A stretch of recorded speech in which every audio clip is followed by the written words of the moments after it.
আউযু বিল্লাহি মিনাশ শাইতানির রাজিম বিসমিল্লাহির রহমানির রহিম।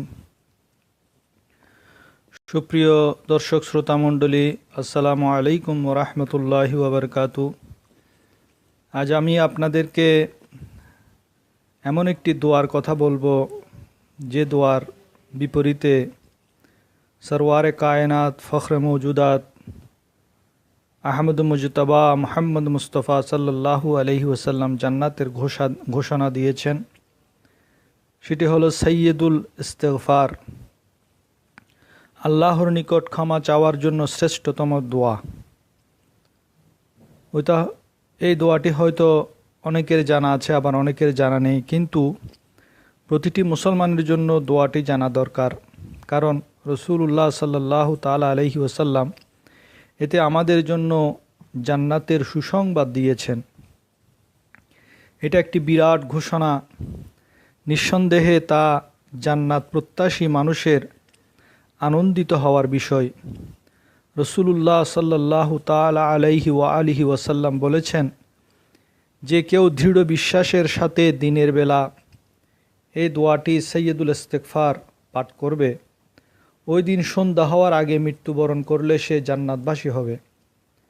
এবং যে কেউ ইয়াকিনের সাথে, দৃঢ় বিশ্বাসের সাথে সাইয়্যিদুল ইস্তিগফার দোয়াটি রাত্রিতে পাঠ করবে, ওই রাত্রিতে মৃত্যুবরণ করলে সে জান্নাতবাসী হবে।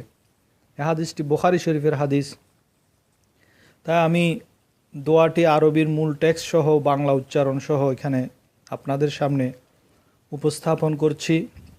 সুতরাং আসুন এই গুরুত্বপূর্ণ দোয়াটি যাদের মুখস্থ নেই তারা মুখস্থ করি এবং সকলে আমল করার চেষ্টা করি। দোয়াটি হলো,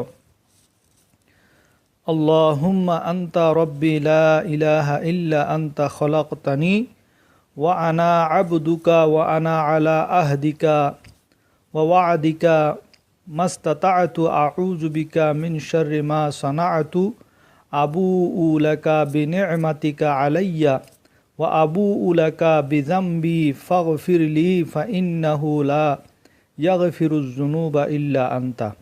আমি আবার বলছি, আল্লাহুম্মা আনতা রব্বি লা ইলাহা ইল্লা আনতা খলাকতানি ওয়া আনা আবদুকা ওয়া আনা আলা আহদিকা ওয়া ওয়া'দিকা মাস্তাতা'তু আউযু বিকা মিন শাররি মা সানা'তু আবুউ লাকা বিনি'মাতিকা আলাইয়া ওয়া আবুউ লাকা বিযামবি ফাগফিরলি ফাইন্নাহু লা ইয়াগফিরুয যুনুবা ইল্লা আনতা। এই দোয়াটির অর্থ হলো, হে আল্লাহ, তুমি আমার প্রতিপালক, তুমি ছাড়া প্রকৃত ইবাদতের যোগ্য কেউ নেই। তুমি আমাকে সৃষ্টি করেছ আর আমি তোমার গোলাম, আর আমি সাধ্যমতো তোমার সাথে কৃত অঙ্গীকারের উপর অবিচল রয়েছি। আমার কৃতকর্মের অনিষ্ট থেকে তোমার কাছে আশ্রয় প্রার্থনা করছি। আমাকে যত নেয়ামত দিয়েছ সেগুলোর স্বীকৃতি প্রদান করছি। যত অপরাধ করেছি সেগুলোর স্বীকার করছি। অতএব তুমি আমাকে ক্ষমা করে দাও, কারণ তুমি ছাড়া ক্ষমা করার কেউ নেই। আল্লাহ রব্বুল আলামিন আমাদের সকলকে এই দোয়াটি শিখে আমল করার তৌফিক দান করুক। আমিন। ওয়া আখিরি দাওয়ানা আলহামদুলিল্লাহি রাব্বিল আলামিন।